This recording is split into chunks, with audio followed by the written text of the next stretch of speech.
हाँ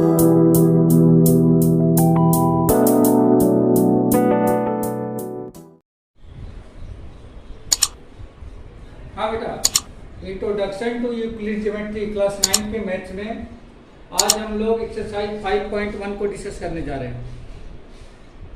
इस चैप्टर का ये सबसे फर्स्ट एक्सरसाइज है, ठीक है। अब बहुत ही सिंपल है, सब आप लोगों को आता होगा। इसमें जैसे पहला क्वेश्चन दिया गया है कि which of the following statement are true and which are false, give reason for your answer.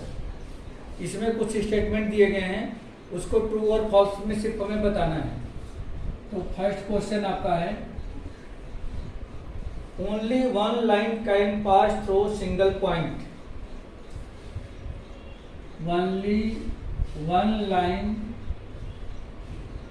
Can pass through a single point. Single point, बोलो बेटा, ये ट्रू है या फॉल्स है? जल्दी से बता दो, या स्टेटमेंट ट्रू है या फॉल्स है। एक पॉइंट से, सिर्फ एक पॉइंट से एक ही लाइन पास करती है कि चाहे जितनी लाइन पास कर सकती है? बोलो बेटा जल्दी बोलो, क्या पढ़ा है हम लोगों ने? फॉल्स है, क्योंकि यहाँ पे इनफाइनाइट लाइन पास करती हैं, तो इसका मतलब ये हो गया फॉल्स। ठीक है बेटा, ये पहला आंसर, ये पहला इसका फर्स्ट पार्ट था। सेकेंड पार्ट में दिया गया है इसके,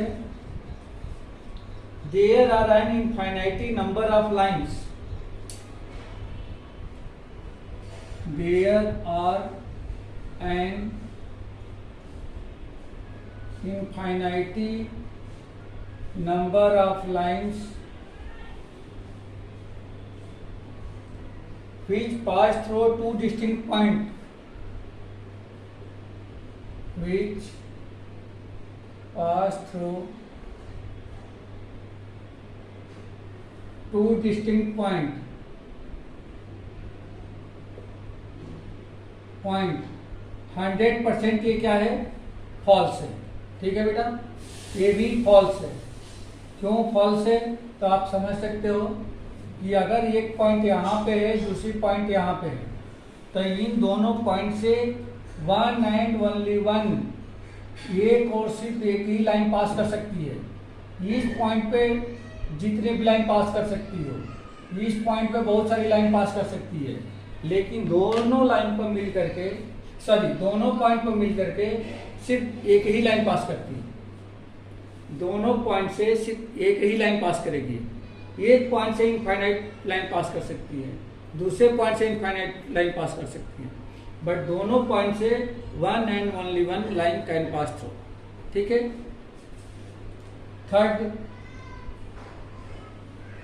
थर्ड पॉइंट दिया गया है इसमें, third statement, a terminated line can be produced infinitely on both the sides। बोलो बेटा, a terminated line, okay correct है, a terminated line can produce infinitely on both the sides। produced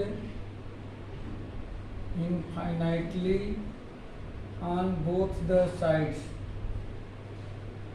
दोनों तरफ infinitely इनको प्रोड्यूस किया जा सकता है।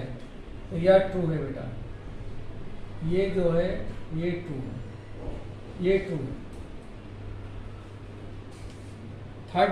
फोर्थ डेफिनेशन जो दी गई है, if two circles are equal then their radii are equal. बोलो बेटा, if two circles are equal then its radii क्या है बेटा? बोलो बोलो, रेडाई आर इक्वल। क्या ट्रू है या फॉल्स है? अगर दो सर्कल इक्वल है तो दोनों की रेडियस भी इक्वल होगी या नहीं होगी? अगर दो सर्कल इक्वल हैं तो दोनों की रेडियस इक्वल होगी या नहीं होगी?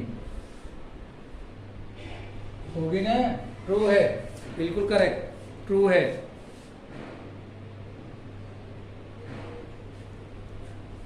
नेक्स्ट पॉइंट है फिफ्थ। इन फिगर, देखो बेटा नीचे फिगर दिया गया है, A B equal to P Q, A B equal to P Q and P Q equal to X Y and P Q equal to X Y, then A B equal to X Y, then A B equal to X Y. बता दो बेटा जल्दी से। देखो एक line ये A B है, A B यह बराबर है दूसरी लाइन पी क्यू के, या पी क्यू के इक्वल है, और पी क्यू जो लाइन है वह एक्स वाई के इक्वल है, एक्स वाई के मीन्स ये लाइन इसके इक्वल है और ये जो लाइन ये इसके इक्वल है। तो क्या ये लाइन इसके इक्वल होगी या नहीं होगी? जल्दी से बोलो, बोलो, अरे रिस्पॉन्स करो भाई। If AB equal to PQ, PQ equal to XY, then AB equal to XY. This is true. The true statement है, true, ठीक है।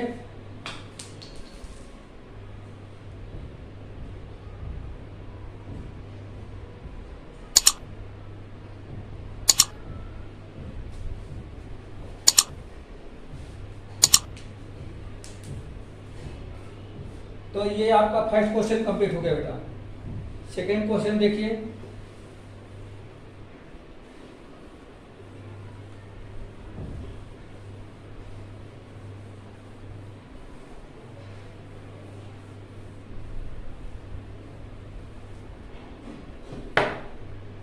Question number 2।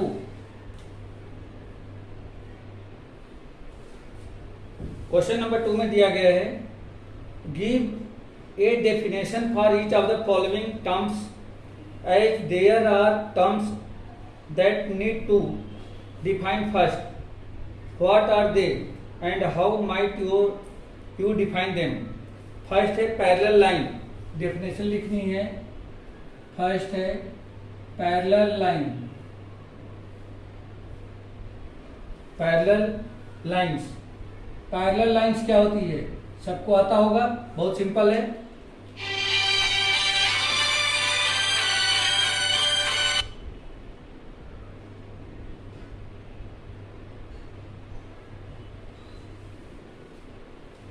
Parallel lines, parallel lines क्या होती है? Distance between two lines are always equal,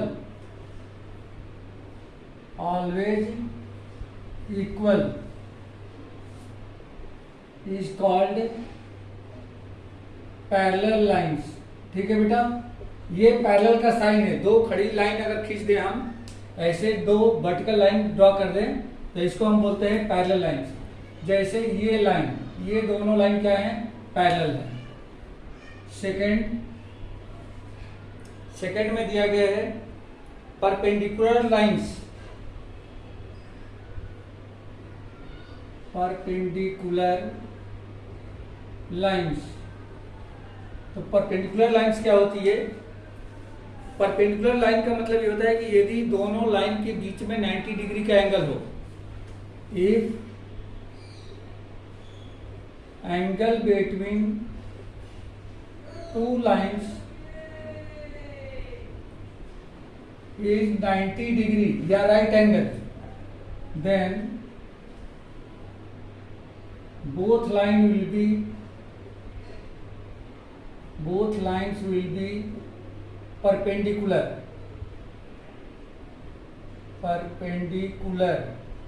perpendicular का ऐसा sign भी होता है बेटा, ये परपेंडिकुलर का साइन है। आप लिख सकते हो ऐसा परपेंडिकुलर। तो एक लाइन ये है, दूसरी लाइन ये है, अगर इनके बीच का एंगल 90 डिग्री है तो दोनों लाइन क्या कही जाएगी? परपेंडिकुलर। तीसरा है लाइन सेगमेंट, थर्ड है लाइन सेगमेंट। लाइन सेगमेंट क्या होता है? Piece of line, piece of line is called line segment. Piece of lines is called line segment। मतलब किसी लाइन का टुकड़ा लाइन सेगमेंट कहलाता है। जैसे ये एक लाइन है, ये क्या है? ये लाइन सेगमेंट है बेटा, ये लाइन सेगमेंट है। लाइन तो हम कहीं भी प्रोड्यूस कर सकते हैं, अगर इधर और उधर जाते हुए दिख जाए तो वह लाइन, या लाइन एक्चुअल में एक पॉइंट से स्टार्ट होती है और आगे बढ़ती जाती है, लेकिन अगर वहां से काट दिया जाए तो ये लाइन सेगमेंट कहलाएगी। और फोर्थ जो है इसमें radius of circle. Radius of circle, radius of circle क्या होता है? Half of diameter is called radius of circle। Diameter का हाफ रेडियस ऑफ सर्कल कहलाता है। जैसे मान लीजिए कोई एक सर्कल है और ये इसका डायामीटर है, ये इसका डायामीटर है ये भी, और यहाँ पे वो है, तो R इक्वल टू होता है AB अपान में 2 या D अपान में 2। तो यहां से यहां तक ये रेडियस कहलाती है, जिसको हम लोग R से डिनोट करते हैं। और लास्ट है इसमें स्क्वायर। तो स्क्वायर क्या होता है? यह एक क्वाड्रिलेटरल होता है जिसकी चारों साइड इक्वल होती है और चारों एंगल भी क्या होते हैं? इक्वल होते हैं। तो square is a quadrilateral in which all sides and all angles are equal, जिसकी चारों साइड और चारों एंगल आपस में इक्वल होते हैं। जैसे ये देख सकते हैं, इसके डायगोनल भी इक्वल होते हैं। अगर इसके हम डायगोनल को ज्वाइन करें तो डायगोनल भी इक्वल होते हैं। आप लिख सकते हो यहाँ पे all sides, all angles and both diagonal, यही पे लिखता हूं, बोथ डायगोनल्स आर इक्वल। ये सब इक्वल होते हैं, तो इस टाइप के क्वाड्रिलेटरल को हम क्या कहते हैं? स्क्वायर कहते हैं। तो ये बेटा आपका क्वेश्चन नंबर 2 भी कंप्लीट हो गया। ठीक है, क्वेश्चन नंबर 2 कंप्लीट हो गया।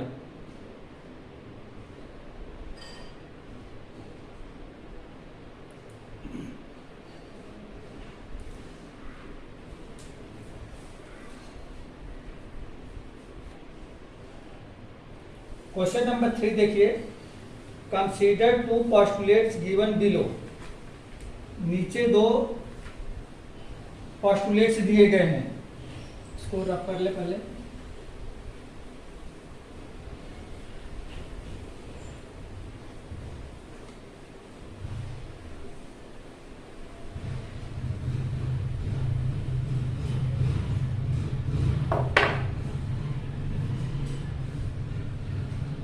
क्वेश्चन नंबर 3, इसमें 2 पोस्टुलेट दिए गए हैं। पहला पोस्टुलेट है give any 2 distinct point, given any 2 distinct point A and B, there exists a third point C which in the between A and B। और दूसरा है there exist at least 3 points that are not on the same line। पूछा गया है do these postulates contain any undefined terms, क्या ये दोनों postulate किसी अनडिफाइंड टर्म को कंटेन करते हैं? आर दीज पोस्टुलेट्स कंसिस्टेंट, क्या ये दोनों पोस्टुलेट कंसिस्टेंट हैं? Do they follow from Euclid postulate, क्या यह यूक्लिड पोस्टुलेट को फॉलो करते हैं? तो इसको एक्सप्लेन करना है बेटा। ये सारी चीज़ें आपको यहाँ पे एक्सप्लेन करके बतानी है। तो इसका आंसर देखिए, there are several undefined terms, there are several undefined terms which the students should list,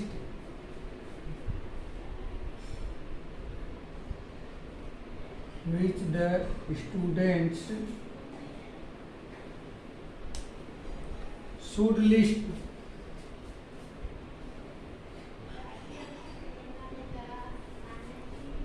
they are consistent, या कंसिस्टेंट है, ये दोनों ही पोस्टुलेट क्या है? कंसिस्टेंट है। They are consistent because they deal with, because they deal with two different situations, two different situations, two different situations. First, say that given 2 points, first कौन कौन सी सिचुएशन? गिवन 2 points, इसमें 2 points दिए गए हैं, A and B, A and B. There is a point C, there is a point C,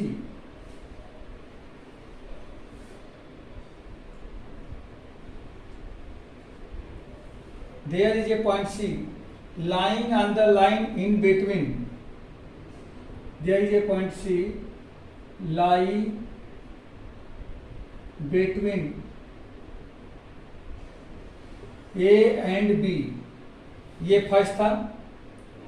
and second में क्या दिया गया था?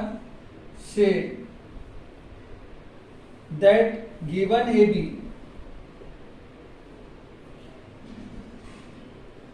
given A and B, you can take C not line, you can take C not line,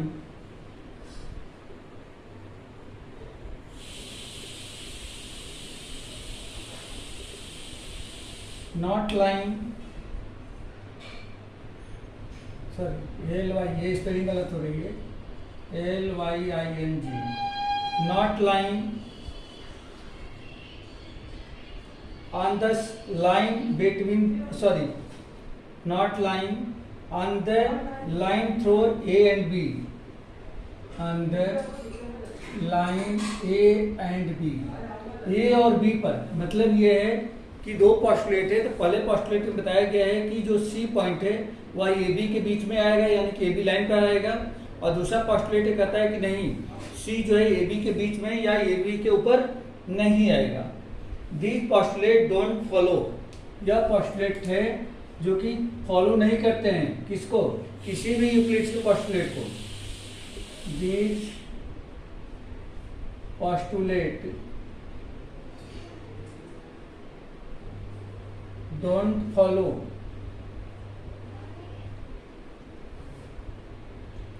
from Euclid's postulates, from Euclid's postulate,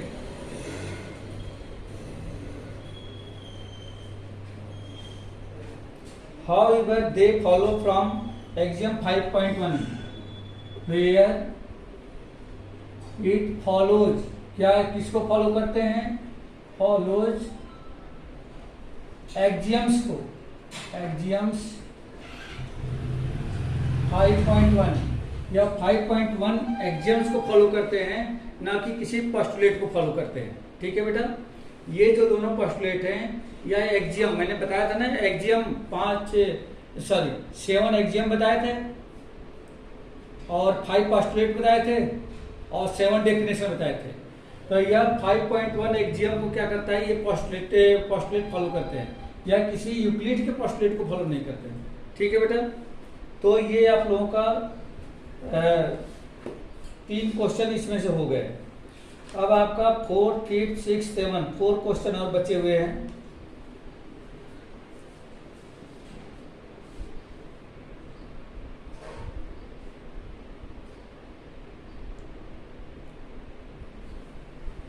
तो मैं ये बोल रहा था कि आज बस इतना ही रहने देते हैं इस क्लास में, बाकी के 4 क्वेश्चन हम लोग नेक्स्ट क्लास में करेंगे। ठीक है बेटा, ओके।